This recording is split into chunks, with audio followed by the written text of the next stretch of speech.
Let's take a look at this problem. It's a little bit tricky and requires us to be very careful of how we set up this problem and how we solve it. On inspection, it looks kind of straightforward, but really it isn't. So the question says 3 particles, 2 with mass m and 1 with mass big M, have the arrangement in the 4 configurations shown below. Rank the configurations according to the magnitude of the gravitational force on big M from least to greatest.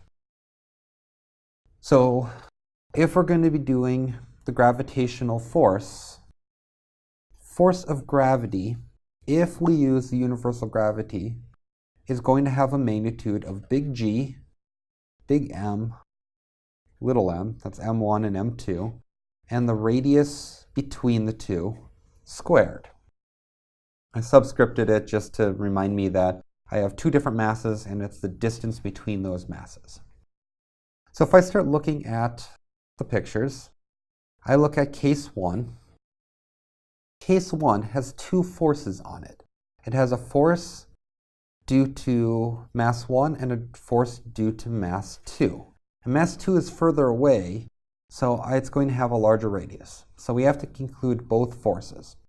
So the total force of gravity, my net force, is going to be equal to G big M times little m, I'm going to do the first 2 masses, over my distance between the 2 of them squared.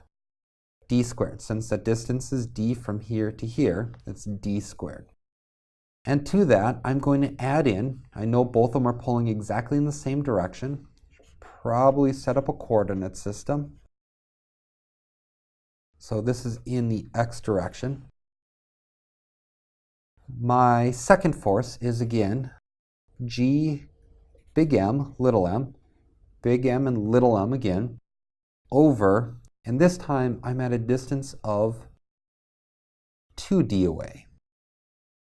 So this is 2d quantity squared. And I gotta make sure that I have to remember that this 2 gets squared as well.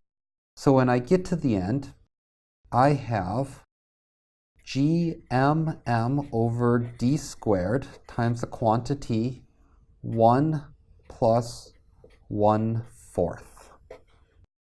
That 1/4 comes from 2 squared. I've pulled a common factor of g big M little m over d squared out. And the 1 comes from this. So my total thing is gmm over d squared times 5/4. My second case is actually a pretty easy one to do. And actually I can do this one without any math. I know that this combination here is going to give me a gmm over d squared, and it's going to be in that direction. This mass is going to pull the big mass towards it.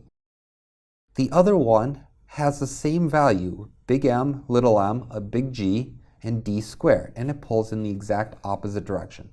And these two have the same magnitude and are in opposite directions, so this one actually has a magnitude of 0. In case 3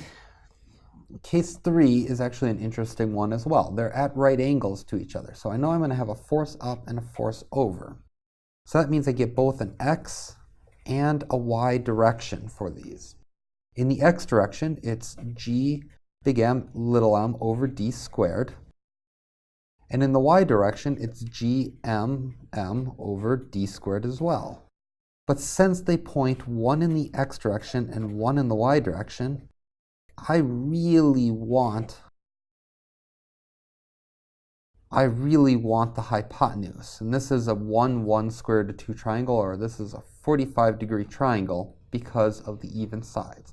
So I know in this case it's gmm over d squared times a factor of square root of 2. Which is approximately equal to 1.414 times gmm over d squared. So far so good.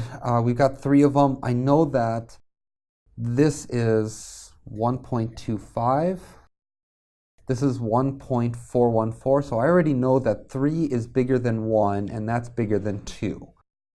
So now I have to look at case 4, and I can see that case 4, I have the same two forces as I do for 3, except for they're more parallel, they're more adding together. We're closer to our first case.